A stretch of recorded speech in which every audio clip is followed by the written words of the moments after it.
Seja bem-vindo a mais um VersalheCast. Hoje nós estamos aqui com a doutora Marina Aze, que é uma especialista em cabeça e pescoço, cirurgia de cabeça e pescoço. E nesse bate-papo de hoje nós vamos falar sobre doenças da tireoide, tratamentos, cirurgias, procedimentos minimamente invasivos.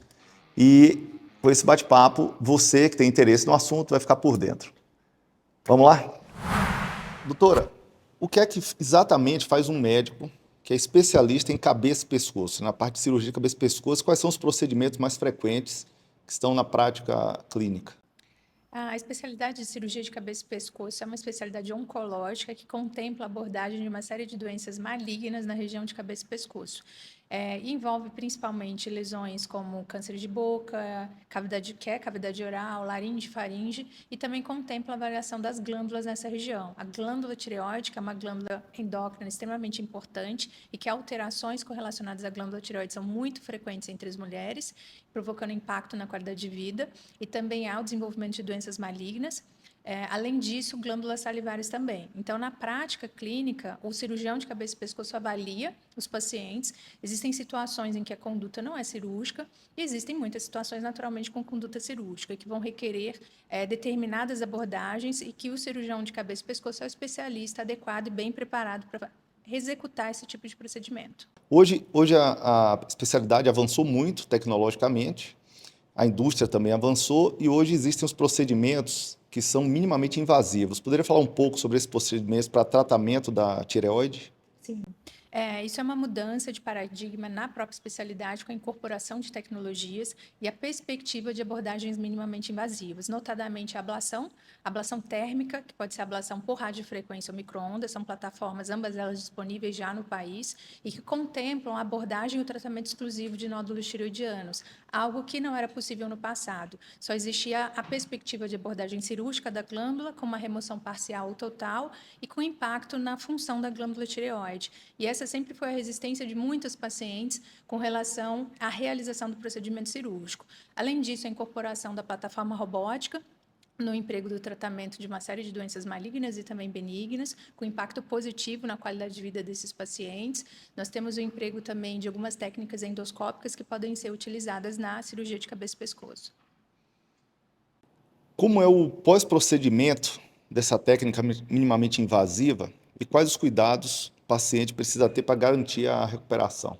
No caso da ablação térmica, que é uma técnica minimamente invasiva e não corresponde a uma cirurgia, é um procedimento em que o paciente vai embora logo após a realização do procedimento, pouco tempo depois. Então, o paciente não fica afastado das atividades rotineiras, rapidamente volta a praticar atividade física, não tem nenhuma marca no pescoço que corresponda à realização do procedimento, então ninguém sabe o que foi feito com o paciente.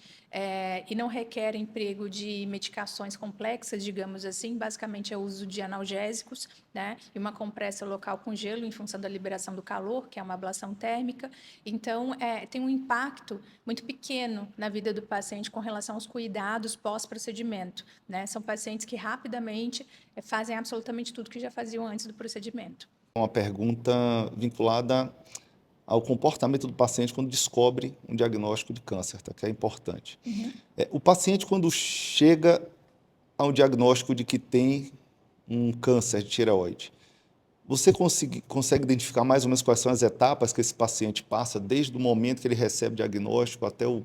pós-tratamento? É importante estabelecer essa linha de tempo correlacionada ao diagnóstico. Atualmente são mulheres na fase ativa, depois dos 40 anos, e que estão fazendo ali seu check-up. São mulheres que têm um nível de consciência maior com relação à saúde, porque elas desempenham diversas funções, não só do ponto de vista profissional, mas com relação à família e autocuidado. E elas têm um papel importante na condução de diversas frentes ali, né? E então, quando elas descobrem o nódulo, habitualmente isso é um achado, né? Completamente inesperado, porque elas não têm qualquer tipo de sintoma correlacionado à existência do nódulo, se deparam com esse diagnóstico e isso as surpreende naturalmente e gera muita apreensão, né?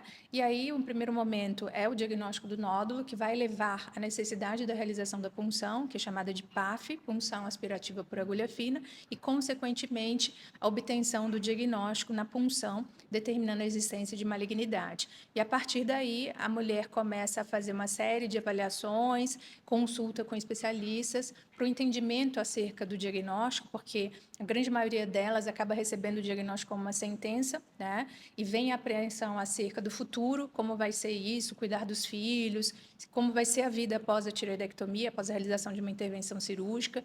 Então, realmente são essas as preocupações que permeiam a vida dessa mulher, né? E como vai ser a vida pós-cirurgia, usar hormônio, qual vai ser o impacto na qualidade de vida, se o câncer vai representar uma abreviação no tempo de vida dela.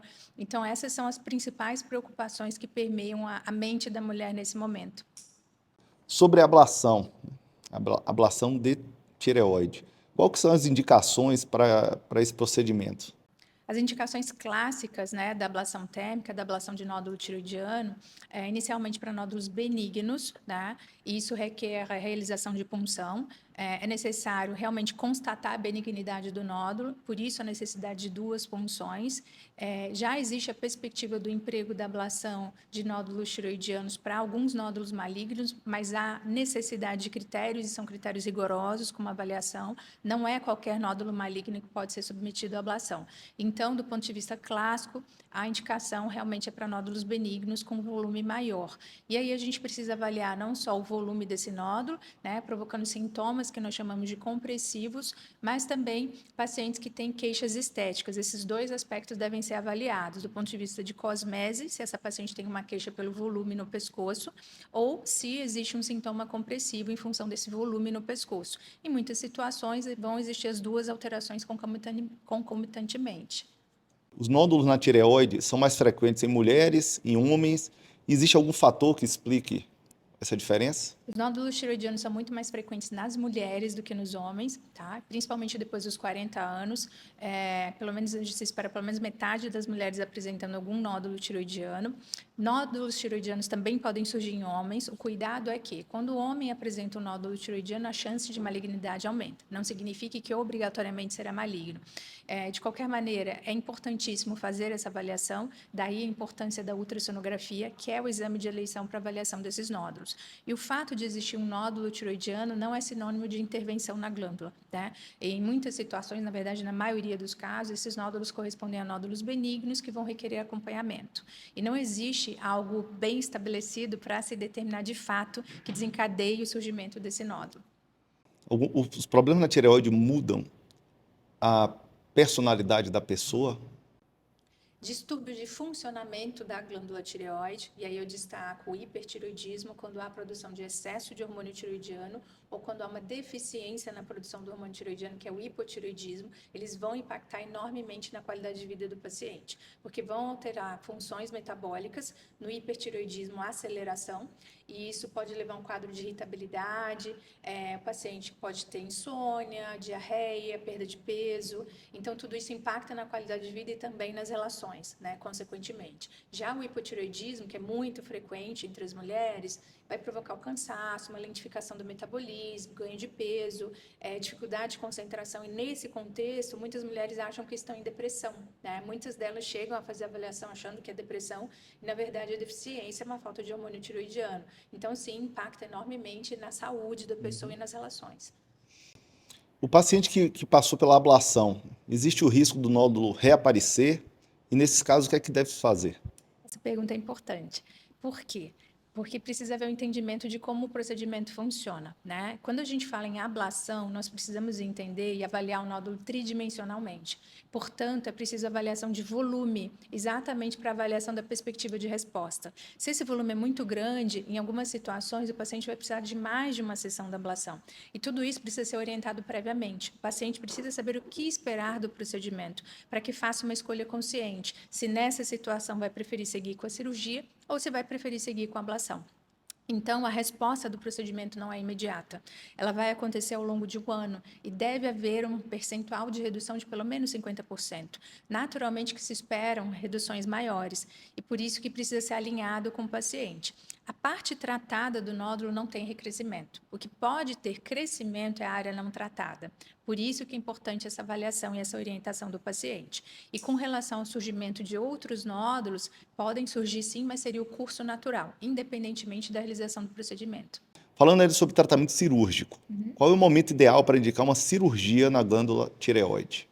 As indicações cirúrgicas da glândula tireoide são muito claras. No caso de benignidade, elas são indicadas, podem ser indicadas para nódulos a partir de 4 centímetros, porque a partir desse tamanho é que se espera o surgimento de queixas, sintomas compressivos ou uma queixa estética. Nódulos menores, mas se houver uma queixa estética, o desejo do paciente de abordar isso pode ser realizado. Nódulos malignos são abordados cirurgicamente. E com relação aos nódulos indeterminados, que seria essa zona cinzenta, digamos assim, hoje nós temos a perspectiva de lançar mão de testes moleculares. Na impossibilidade da realização desses testes, aí sim que seguimos com cirurgia. Doutora, o cirurgião hoje que quer se aperfeiçoar na ablação, quais são os métodos hoje de treinamento para esse tipo de procedimento?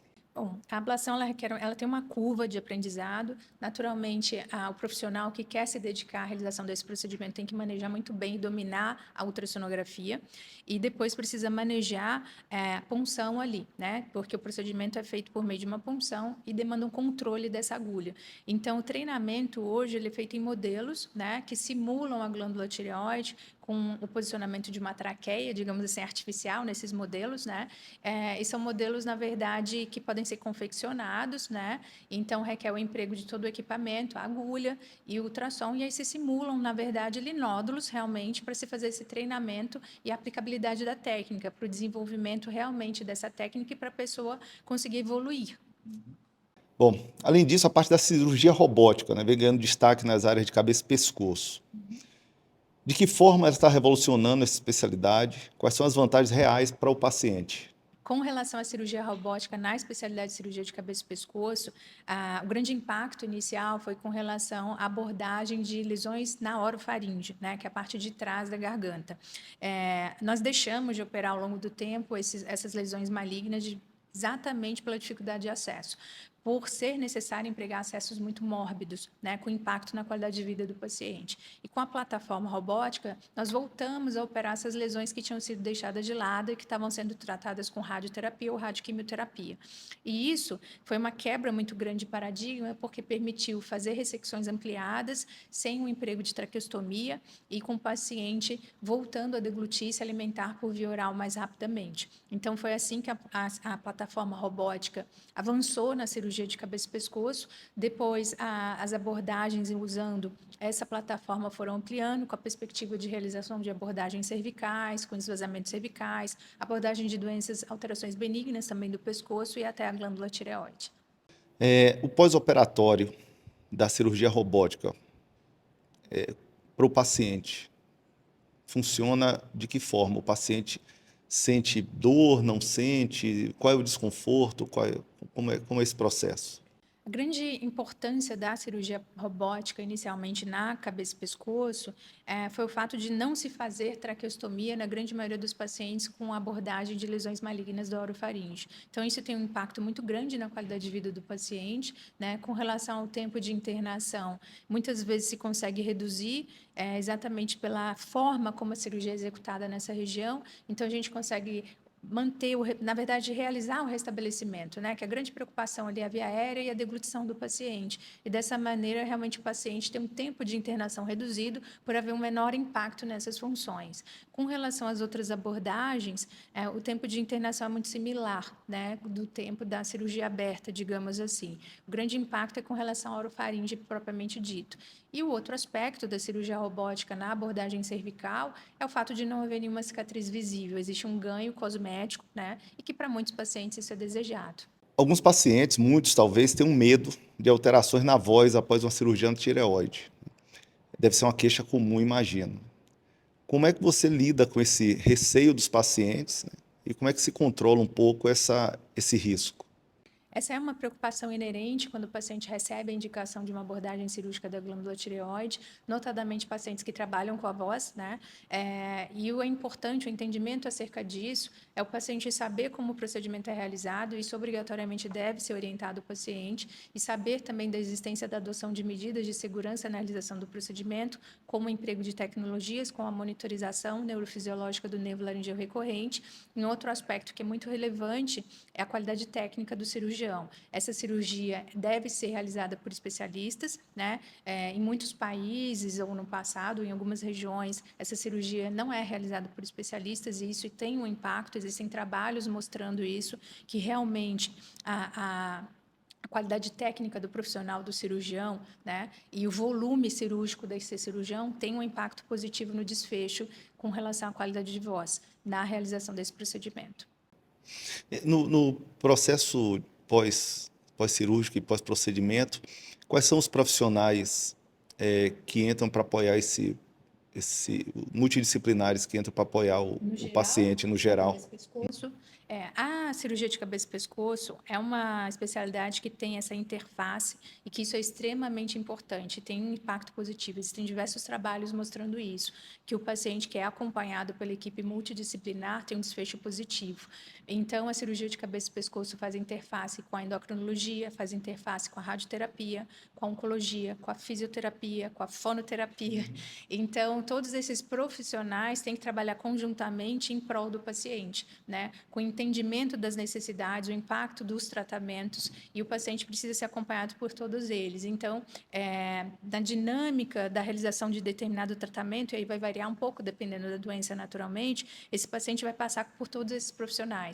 Claro que em momentos distintos, em determinado momento fica mais com um profissional do que o outro, mas isso na verdade, é algo natural junto à especialidade de cirurgia de cabeça e pescoço. Essa interface é algo muito natural e a gente precisa disso, né? Porque o cirurgião, embora ele tenha esse entendimento naturalmente não exclusivo da intervenção propriamente dita, mas o entendimento da doença, conversar com essas diferentes especialidades e a discussão de como seguir melhor o planejamento terapêutico do paciente.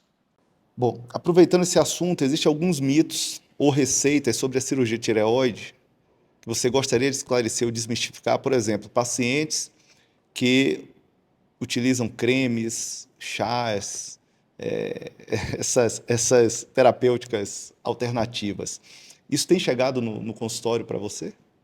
Na verdade, assim, existem mais questionamentos a respeito de medidas quando a gente fala de doenças inflamatórias correlacionadas à tireoide, né? Principalmente a tireoidite de Hashimoto, que é uma doença autoimune, que é a principal causa da falha do funcionamento da glândula, levando ao hipotireoidismo. E a gente sabe que as doenças autoimunes, elas estão correlacionadas, elas são complexas, na verdade, né? Saber exatamente a causa é a pergunta que todo mundo quer, mas nós sabemos que a promoção de saúde, mudança de estilo de vida, emagrecimento, cuidado com a alimentação, qualidade de sono, tudo isso tem um impacto positivo, porque são medidas de promoção de saúde. E, consequentemente, em muitas situações, a gente colhe o benefício da melhora da doença, digamos assim. Então, em muitas situações, os pacientes querem lançar mão de determinadas medidas com a espera de que isso vai fazer haver uma reversão do quadro da doença. Atualmente não é uma medida isolada, é um cuidado global com a saúde do paciente. Bom, poderia falar um pouco sobre esse projeto, que é o projeto desse curso que vai ensinar um pouco mais aos colegas da especialidade, quais são as especialidades que podem se beneficiar? Enfim, fala um pouco para a gente. A perspectiva da realização de um curso para o aprendizado da técnica da ablação térmica, ablação por radiofrequência, ou micro-ondas, enfim, ela é muito importante, porque é uma quebra de paradigma no tratamento dos pacientes. E muitos pacientes com alterações benignas da glândula tireoide, mesmo que já tenham recebido indicação cirúrgica, eles rejeitam a abordagem cirúrgica. E eu vejo isso muito no consultório. Às vezes, pacientes que têm indicação há 10 anos e se recusam veementemente à realização do procedimento, porque não querem perder função da glândula, porque acreditam e realmente sentem que pós-cirurgia não vai ser boa para eles e convivem com um problema que vai se agravando ao longo do tempo. Então, a perspectiva de realização de procedimentos minimamente invasivos com a preservação da glândula, isso é muito importante, benéfico para os pacientes, porque eles colhem o benefício de ter a melhora, de ter redução de sintomas, de preservar a glândula tireoide, então eles ficam muito satisfeitos. E um outro aspecto também é o que eu sempre ouvi no consultório, era uma frustração minha e dos pacientes, na verdade, que elas me falavam, mas eu tenho um nódulo aqui e está me dizendo que eu tenho que esperar, que eu agora não tenho nada para fazer e que em determinado momento eu tenho que fazer uma cirurgia, ou pacientes falarem, eu tenho que fazer uma cirurgia e perder a função de um órgão por causa desse volume. Então, hoje a gente tem a perspectiva de ter uma outra opção terapêutica e poder oferecer isso para o paciente, aumentar o nosso arsenal terapêutico para individualizar, né, e realmente poder oferecer procedimentos que são muito bons, procedimentos que trazem de fato benefício e que trazem resposta, vem realmente em concordância com o que se busca, né? As pessoas poderem ter a escolha, uma escolha segura e eficaz.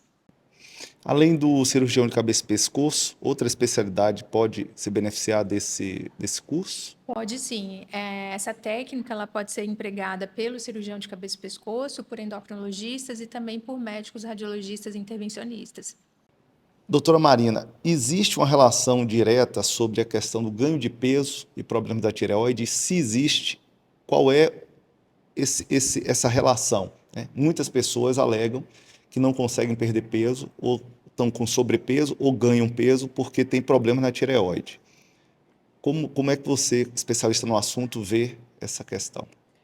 Distúrbios de funcionamento da glândula tireoide impactam no metabolismo. Consequentemente, flutuações de peso de fato podem acontecer. Mas é importante diferenciar essas flutuações de peso menor da obesidade propriamente dita. A tireoide única e exclusivamente não é causadora de um ganho de peso excessivo para justificar um ganho ponderal de 10, 15, 20 quilos ou um quadro de obesidade propriamente dito. A obesidade é uma doença complexa, uma doença metabólica que tem diferentes frentes ali no controle dela.